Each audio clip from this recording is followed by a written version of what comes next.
Hello दोस्तों, आज की कहानी का नाम है सौतेली माँ। माँ प्रकृति का दिया हुआ अनमोल उपहार है, लेकिन जैसे ही इसके साथ सौतेला शब्द जुड़ता है, लोगों के मन में नकारात्मकता सी भर जाती है।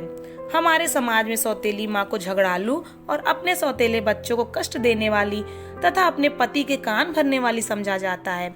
लेकिन इस रंगीन दुनिया में रिश्ते निभाने वाले पर निर्भर है कि वह उसे कैसे निभाते हैं। दोस्तों, यह कहानी एक सौतेली माँ की है, जिसने अपने प्यार की ऐसी मिसाल पेश की कि लोगों की सौतेली माँ के प्रति सोच ही बदल गई। प्रीतमपुर गांव में एक जमींदार रहते थे।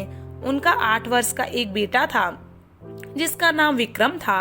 वह उम्र में छोटा जरूर था, लेकिन उसकी ठाठ में कोई कमी नहीं थी। वह राजा महाराजाओं की तरह बर्ताव किया करता था। हवेली के सारे नौकर विक्रम के इशारों पर नाचा करते थे। उसके बात करने का अंदाज शाही था।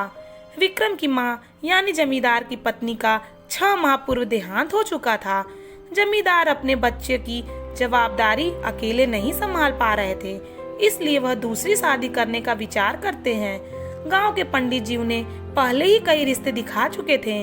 उन्हीं में से एक अच्छी पढ़ी लिखी लड़की जमींदार को पसंद आती है। वह एक गरीब परिवार की लड़की थी। उसके पिताजी अपनी बच्ची के भविष्य के लिए एक बड़े घर में रिश्ता करना चाहते थे और जमींदार एक बहुत बड़ी हवेली का मालिक होने के साथ साथ कई तरह के कारोबारों का मालिक था, जिसे देखकर लड़की के पिता एक बच्चे के बाप से अपनी बेटी की शादी करने को तैयार थे। दोनों की उम्र में लगभग 12 वर्ष का अंतर था। पंडित जी अच्छा मुहूर्त देखकर दोनों की शादी बड़ी धूमधाम से करवाते हैं। गांव में जमींदार की बहुत इज्जत थी, इसलिए शादी में पूरा गांव शरीक हुआ था। बारात में जमींदार का बेटा विक्रम भी घोड़े पर बैठा होता है। वह देखने में बहुत सुंदर था। बारात में सभी उसे देख रहे होते हैं, लेकिन विक्रम को अपनी नई माँ से मिलने की जल्दी होती है। बारात में सिर्फ वह उन्हें देख पाया था, अब वह उनसे मिलने का इच्छुक था। पहली बार अपनी सौतेली माँ के घर आते ही विक्रम उनका राजसी स्वागत करता है। वह भी आते ही विक्रम को प्यार से गले लगा लेती है। जमींदार की नई पत्नी स्वभाव से बहुत शांत और सुशील थी। वह विक्रम को देखकर खुश हो जाती थी। विक्रम बहुत प्यारा बच्चा था, इसलिए वह पहले ही नजर में उसे अच्छा लगने लगता है। वह विक्रम को एक सगी माँ की तरह प्यार करने लगती है। विक्रम के जीवन में खुशियाँ आ चुकी थीं और अपनी सौतेली माँ के आने से विक्रम अपने पिता से भी ज्यादा खुश था। उसे अब अपनी सगी माँ की कमी महसूस नहीं हो रही थी। उसका जीवन खुशहाल हो चुका था। एक दिन जमींदार सुबह सुबह बिना नाश्ता किए ही घर से निकलते हैं और दोपहर को वापस लौटते हैं, लेकिन बिना कुछ खाए पिए अपने कमरे में चले जाते हैं। कई घंटों तक जब उनके कमरे का दरवाजा नहीं खुलता तो उनकी पत्नी दरवाजा खटखटाती है। काफी देर तक दरवाजा खटखटाने पर भी अंदर से किसी की आहट नहीं सुनाई देती। तभी वह नौकरों से दरवाजा तोड़ने को कहती हैं और जैसे ही दरवाजा खुलता है तो उनके पैरों तले जमीन खिसक जाती है। जमींदार फांसी के फंदे से लटके रहते हैं और उनके बिस्तर पर एक चिट्ठी रखी होती है। इतनी कम उम्र में बेचारी का सुहाग उजड़ चुका था। अपने पिता की मौत की खबर सुनकर विक्रम को गहरा आघात पहुंचता है। वह मानसिक तौर पर हतोत्साहित हो जाता है। अभी अभी उसके जीवन में सौतेली माँ के रूप में खुशियाँ आई थीं, लेकिन अब उसके सिर से पिता का साया हट चुका था। दोनों का बहुत कुछ छीन चुका था, लेकिन अभी तो दुखों की कुछ बूंदें ही गिरी थीं। सैलाब आना बाकी था। जैसे ही जमींदार की पत्नी उनकी लिखित चिट्ठी पढ़ती है तो उसके होश उड़ जाते हैं। जमींदार की सारी संपत्ति छीन चुकी थी और अब वह कर्जदार हो चुके थे।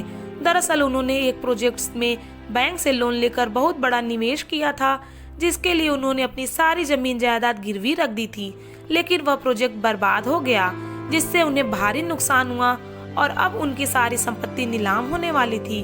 विक्रम अनाथ के साथ साथ गरीब भी हो चुका था। जमींदार की मौत के कुछ दिनों के बाद ही इनकी सारी संपत्ति नीलाम कर दी जाती है और इन्हें सारे कारोबार के साथ साथ हवेली को भी छोड़ना पड़ता है। विक्रम और उसकी सौतेली माँ बेघर हो चुके थे। लड़की के पिता उसकी दूसरी शादी का विचार कर रहे थे, लेकिन वह अपने बच्चे से बहुत प्यार करती थी। वह उसे अकेला छोड़कर जिंदगी नहीं बसाना चाहती थी, इसलिए वह अपने पिता के घर नहीं जाती। लड़की के सारे रास्ते बंद हो चुके थे, लेकिन गांव के लोगों की मदद से उन्हें इतने पैसे तो मिल चुके थे कि वह कुछ महीने किराए के घर में गुजारा कर सके। विक्रम की सौतेली माँ पढ़ी लिखी थी। वह शहर जाने का फैसला करती है और थोड़ा सामान लेकर अपने बच्चे के साथ बस से शहर चली जाती है। शहर पहुंचकर वह एक झुग्गी झोपड़ी में कमरा किराए से लेती है और वहीं अपने बच्चे के साथ रहने लगती है। घर का खर्च चलाने के लिए वह गली गली खिलौने बेचने का काम शुरू कर देती है और उसी से अपने बच्चे का गुजारा करने लगती है। विक्रम को गरीबों वाली जिंदगी पसंद नहीं आ रही थी। उसे खाने को 2 वक्त की रोटी तक ढंग से नसीब नहीं हो रही थी। कई बार विक्रम को कचरे से खाना उठाकर खाना पड़ता है। विक्रम के सारे ठाट बाट जा चुके थे और अपनी बेसहारा माँ के साथ शहर में दर दर की ठोकरें खाने आ चुका था। धीरे धीरे उसे गरीबी में जीने की आदत होने लगती है। विक्रम को जो मिलता वह वही खा लेता।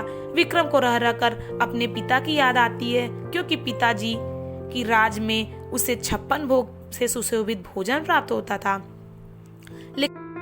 लेकिन आज वह एक एक निवाले के लिए तरस रहा है। एक दिन विक्रम रास्ते में किसी से खाना मांग रहा था। तभी रास्ते से गुजर रही किसी कार में बैठा व्यक्ति उसे पहचान लेता है, क्योंकि वह कई बार विक्रम के पिताजी से मिलने हवेली जा चुका था। वह विक्रम के पास पहुंचकर अपनी कार रोक देता है और गाड़ी से उतरकर विक्रम से उसकी हालातों की वजह पूछता है। बड़े दिनों बाद विक्रम से किसी ने उसके हालचाल और हालतों पर चर्चा की थी। अचानक विक्रम फूट फूट कर रोने लगता है। वह उन्हें अपना समझकर सारा दुख बयान कर देता है।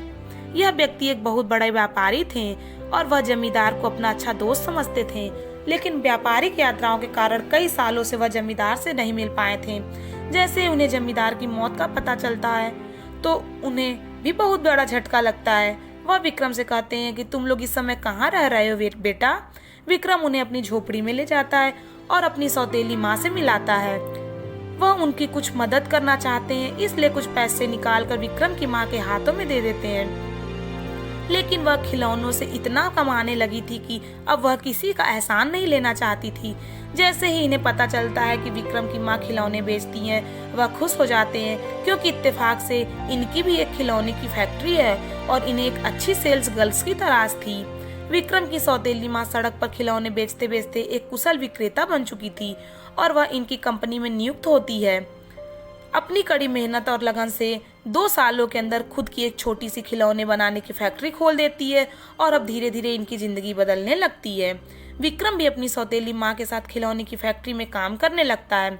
इनकी फैक्ट्री के बने हुए खिलौनों की मांग देश विदेश तक होने लगती है और कुछ ही सालों में उनकी कंपनी का नाम पूरे देश में होने लगता है। और कड़े संघर्ष के बाद जमींदार की पत्नी अब एक अरबपति महिला बन जाती है। उन्होंने अपने बेटे के लिए फिर से वही जिंदगी लाकर रख दी थी जिसकी उसे आदत थी। विक्रम अपनी सौतेली माँ के त्याग और मेहनत का एहसान नहीं चुका सकता था। वह अपने सौतेली माँ को भगवान की तरह पूजने लगता है। उनके जीवन से गम के बादल छट चुके थे और उनके जीवन में अब खुशियाँ आ चुकी थी। दोनों माँ बेटे फिर से खुशी खुशी अपनी जिंदगी को जीने लगते हैं। दोस्तों, अगर आपको ये कहानी अच्छी लगी हो तो प्लीज लाइक और सब्सक्राइब जरूर करें।